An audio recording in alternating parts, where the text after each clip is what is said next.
ஒரு மனிதன் இயேசுவிடம் குணமடைய வந்தான். இயேசு அவன் கண்களைத் தொட்டார். ஆனால் முதல் முறையில் அவனுக்கு எல்லாம் தெளிவாகத் தெரியவில்லை. அடுத்து என்ன நடந்தது? வாருங்கள், மாற்கு 8 வாசிப்போம். அந்த நாட்களிலே திரளான ஜனங்கள் கூடி வந்திருக்கையில், அவர்கள் சாப்பிடுகிறதற்கு ஒன்றுமில்லாதபோது, இயேசு தம்முடைய சீசரை அழைத்து, ஜனங்களுக்காக பரிதபிக்கிறேன்.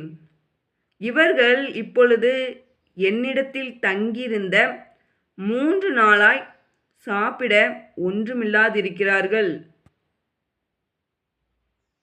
இவர்களில் சிலர் தூரத்தில் இருந்து வந்தவர்களாகையால் நான் இவர்களை பட்டினியாய் வீட்டிற்கு அனுப்பிவிட்டால் வழியில் சோர்ந்து போவார்களே என்றார்.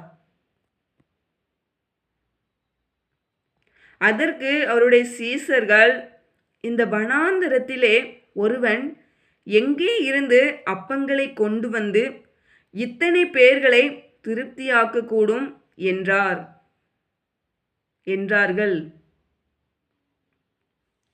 அதற்கு அவர், உங்களிடத்தில் எத்தனை அப்பங்கள் உண்டு என்று கேட்டார். அவர்கள் 7 அப்பங்கள் உண்டு என்றார்கள்.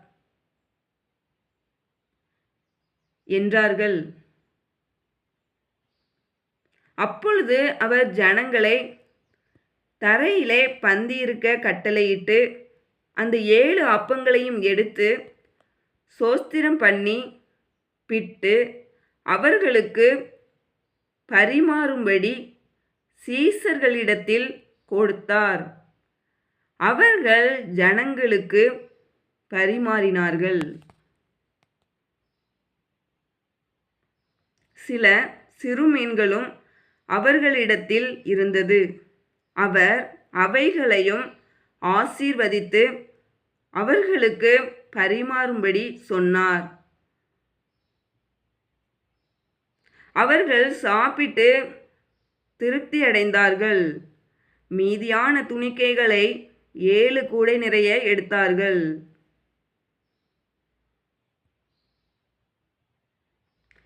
சாப்பிட்டவர்கள் ஏறக்குறைய 4000 பேராய் இருந்தார்கள். பின்பு அவர் அவர்களை அனுப்பிவிட்டார்.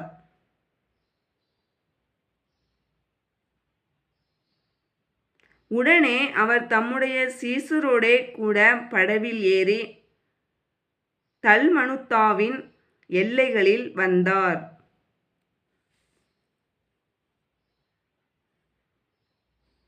அப்பொழுது பரிசேயர் வந்து அவரோடே தர்க்கிக்கத் தொடங்கி, அவரை சோதிக்கும்படி வானத்திலிருந்து ஒரு அடையாளத்தை காண்பிக்க வேண்டும் என்று கேட்டார்கள்.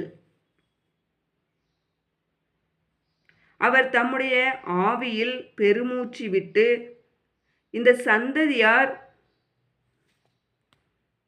அடையாளம் தேடுகிறதென்ன? இந்த சந்ததியாருக்கு ஒரு அடையாளமும் கொடுக்கப்படுவதில்லை என்று மெய்யாகவே உங்களுக்கு சொல்லுகிறேன் என்று சொல்லி அவர்களை விட்டு மறுபடியும் படவில் ஏறி அக்கரைக்கு போனார்.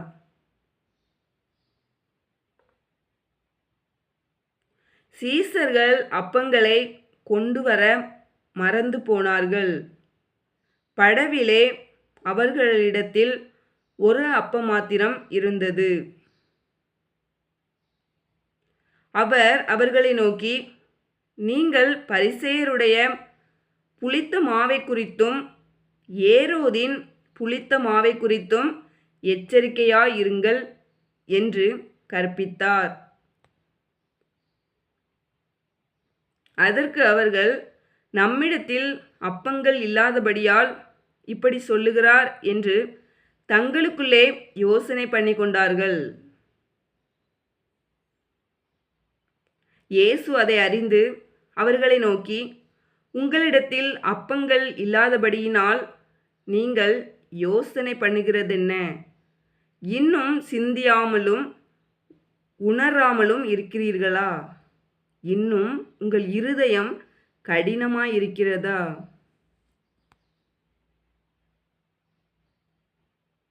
உங்களுக்கு கண்கள் இருந்தும் காணாதிருக்கிறீர்களா? காதுகளிலிருந்தும் கேளாதிருக்கிறீர்களா? நினைவு கூறாமலும் இருக்கிறீர்களா?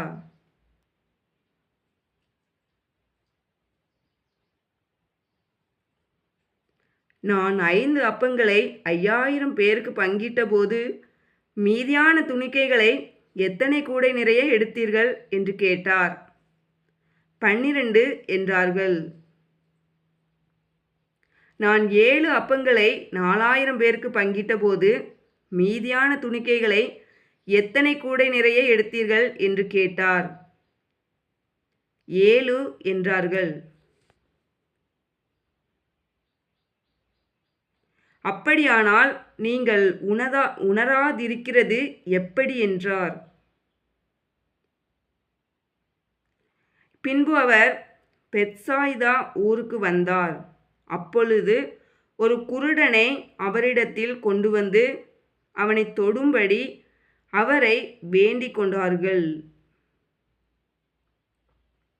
அவர் குருடனுடைய கையை பிடித்து அவனை கிராமத்துக்கு வெளியே அழைத்து கொண்டு போய் அவன் கண்களில் உமிழ்ந்து அவன் மேல் கைகளை வைத்து, எதை ஆகிலும் காண்கிறாயா என்று கேட்டார்.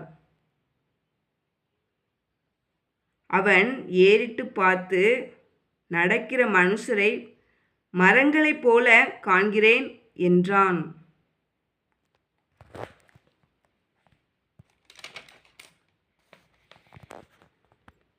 பின்பு அவர் மறுபடியும் அவன் கண்களின் மேல் கைகளை வைத்து அவனை ஏறிட்டு பார்க்கும்படி செய்தார். அப்பொழுது அவன் சொஸ்தமடைந்து யாவரையும் தெளிவாய் கண்டான். பின்பு அவர் அவனை நோக்கி, நீ கிராமத்தில் பிரவேசியாமலும் கிராமத்தில் இதை ஒருவருக்கும் சொல்லாமலும் இரு என்று சொல்லி அவனை வீட்டிற்கு அனுப்பிவிட்டார்.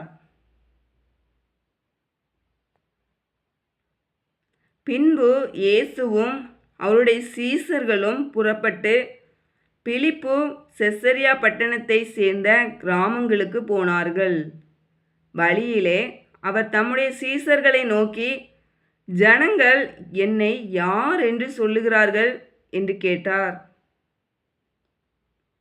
அதற்கு அவர்கள், சிலர் உம்மை யோவான் ஸ்நானன் என்றும், சிலர் எலியா என்றும், வேறு சிலர் தீர்க்கதரிசிகளில் ஒருவர் என்றும் சொல்லுகிறார்கள் என்றார்கள். அப்பொழுது அவர், நீங்கள் என்னை யார் என்று சொல்லுகிறீர்கள் என்று கேட்டார். பேதுரு பிரதியுத்தரமாக, நீர் கிறிஸ்து என்றான். அப்பொழுது தம்மை குறித்து ஒருவருக்கும் சொல்லாதபடிக்கு அவர்களுக்கு உறுதியாய் கட்டளையிட்டார்.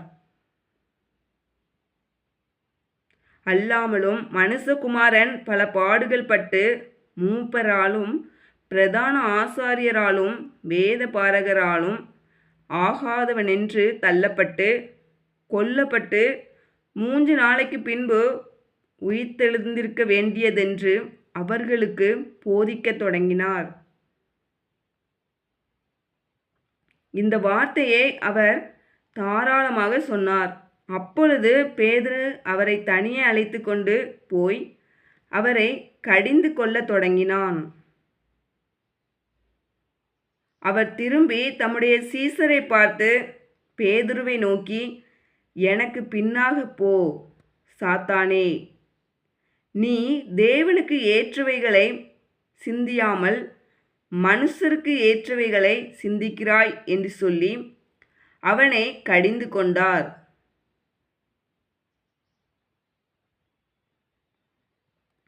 பின்பு அவர் ஜனங்களையும் தம்முடைய சீசர்களையும் தம்மிடத்தில் அழைத்து, ஒருவன் என் பின்னே வர விரும்பினால் அவன் தன்னைத்தான் வெறுத்து தன் சிலுவையை எடுத்துக்கொண்டு என்னை பின்பற்ற கடவன்.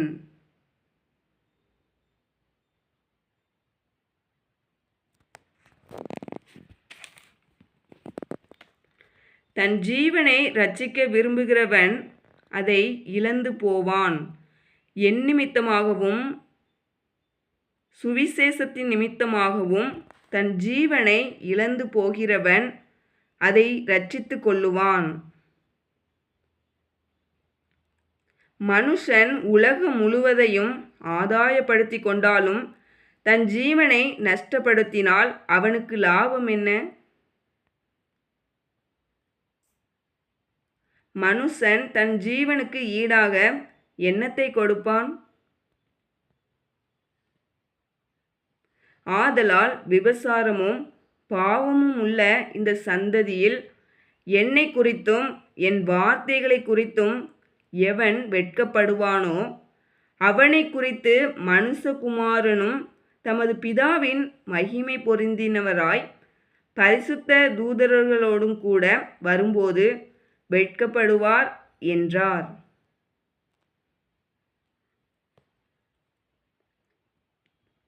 ஆமேன். மார்க்கு 8 நமக்கு ஒரு முக்கியமான விஷயத்தை நினைவூட்டுகிறது. சில நேரங்களில் நம்முடைய வாழ்க்கையிலும் எல்லாம் உடனடியாக தெளிவாக தெரியாமல் இருக்கலாம். ஆனால் தேவன் நம்மை வழிநடத்தி கொண்டே இருக்கிறார். விசுவாசத்தோடு அவரை பின்பற்றுவோம். இந்த வேதாகம வாசிப்பு உங்களுக்கு ஆசீர்வாதமாக இருந்தால் தேங்க்யூ ஜீசஸ் என்று கமெண்ட் செய்யுங்கள். உங்கள் குடும்பத்தினருடனும் நண்பர்களுடனும் ஷேர் செய்யுங்கள். ஜீவவார்த்தை சேனலை சப்ஸ்கிரைப் செய்யுங்கள். டிஸ்கிரிப்ஷனின் முதல் வரியில் உள்ள மார்க்கு 10 தமிழ் வேதாகம வாசிப்பு லிங்கையும் பார்க்க மறக்காதீர்கள். தேவன் உங்களை ஆசீர்வதிப்பாராக.